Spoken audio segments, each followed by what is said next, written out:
ነፍሴ ተጨነቀች።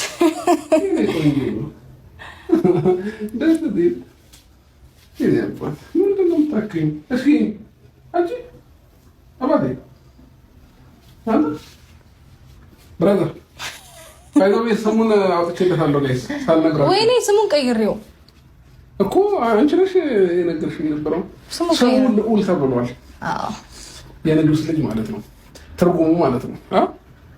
እና ሰላም ሰላም፣ ውድና የተከበራችሁ የዌልካም ቤተሰቦች እንዴት ናችሁ? ደህና ናችሁ ወይ?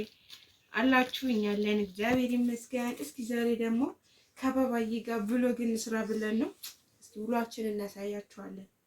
እሺ የኔ ወዶች፣ በተረፈ ደህና ናችሁ? ሁላችሁም ሰላም ነው? እኛ አለን እግዚአብሔር ይመስገን። ቆይታ ከልጄ ጋር በለው አንተ ስንት የሚዘቀዘቅ ሰው አለ። ለዛ እኮ ነው እኔ አሁን እንደዚህ አድርጌ እንትን እምልህ እንደዚህ አዘጋጅቼ ሊዘቀዝቁት ማለት ነው። ከብቶች ስንት ከብቶች አሉ መሰለ። በነገራችን ላይ የሩቲና የአብሬሽ ልጆች ትላንትና ገስ ተሰርቶ ወዲያውኑ የሆነች ልጅ ማለት ነው እንዲሁን ነገር አርጋ ፊቱ እንትን አለችው። እንዲሁ እናንተ አሁን ሰው ናችሁ። አይ ህፃን ምንም የማያረግ ህፃን በአካልማ ብታገኙት ትበሉታላችሁ ማለት ነው አንዳንዶቻችሁ። የምሬ ነው። እና የባባዬ ብሎ ዛሬ ልብስ እንከይላለን እንደዚህ። እስኪ አባቴ እንዳታለቅስ እንዳታዋርደኝ እሺ አባ እሺ።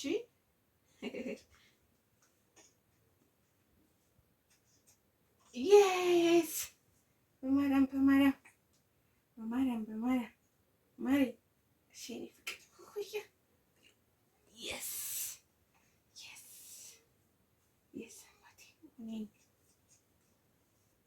እና በጣም እንትን ስለሆነ ሻወር አልወሰደም። በጣም ክረምት ነው በዚህ እኔ እንጃ በታህሳስ ዝናብ አለ እንዴ በእናታችሁ። እና በጣም ኃይለኛ ዝናብ ነው የሚጥለውና በዋይብስ ትንሽ ጸዳ ብሎ ማታ ስልታጠበ አሁን ያስፈልገውም። እና አንዳንድ ጥያቄ ካላችሁም ጠይቁን እስቲ። አንተ አይ ጨምላቅ ትጨማል አባቴ አባቴ አባቴ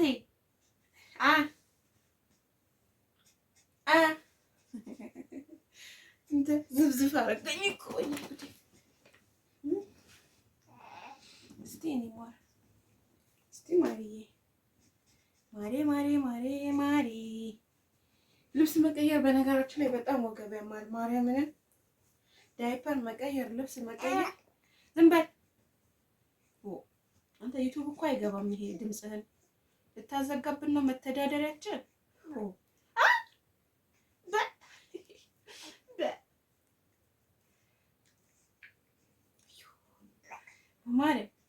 ማረ ይሄ ፍቅር አባቴ ከባድ ነው። ልምድ ከመጀመሪያ ልጃችሁ ነው የምትወስዱት እርግጠኛ ነኝ።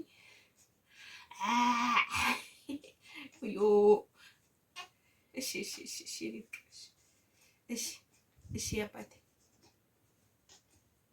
እና በጣም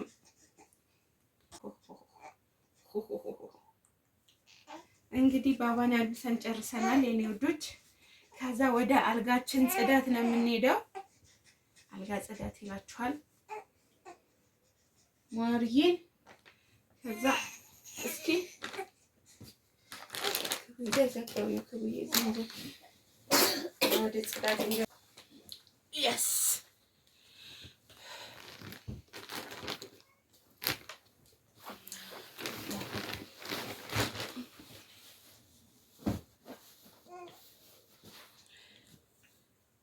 ውሎ ከባባዬ ጋር ላይክ አድርጉን አበረታቱን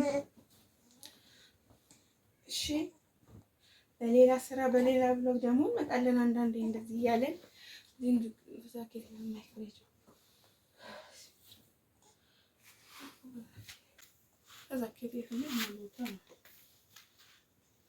እና በመጨረሻም እንግዲህ ባባዬ ድምፁ በጣም እየረበሸ ስለሆነ ድምፄን ሪከርድ ላድርግበት ብዬ ነው። እንግዲህ ልጃችን ካለበስን በኋላ እስከ አልጋችን ደግሞ ዞር ዞር ብለን የተኛንበት እናንሳ ብለን ነው።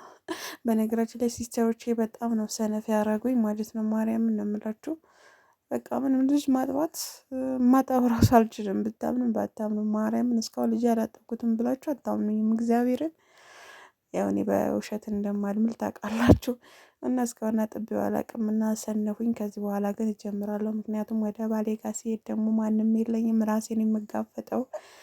ይህን ራሱ ማነሳሳት እንዴት ወገብ እንደሚያመው የወለዳችሁ ነው የምታውቁትና ያልወለዱማ አያውቁም። ያልወለዱማ ልጅ መዘቅዘቅ ነው የሚያውቁት።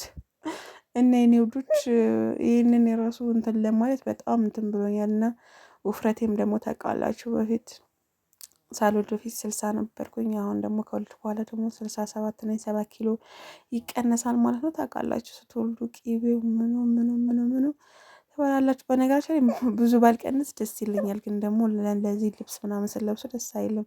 ሁልጊዜ ቢጃማ ደግሞ ይደብራል። እና ያው እንግዲህ አልጋችን ባለን አቅም ትንሽ ያንኛም ብቻ የምንተኛበት ፏፏ አረገንና መልሰን እዛው ነው የምንተኛው። ማን አለን?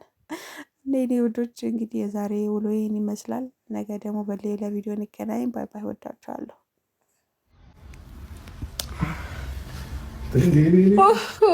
ነፍሴ ተጨነቀች።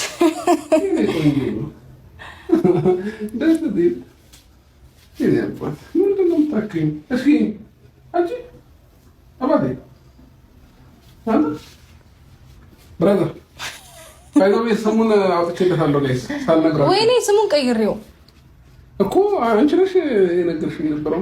ስሙ ልዑል ተብሏል። የንጉስ ልጅ ማለት ነው ትርጉሙ ማለት ነው። እና ልዑል በሚል ልዕልት ደግሞ የሴት ነው። ኪሩቤል ሳይሆን ልዑል በሚል ነው የጸደቀው። እና ልዑል አብርሃም ይባላል። ልዑል አብርሃም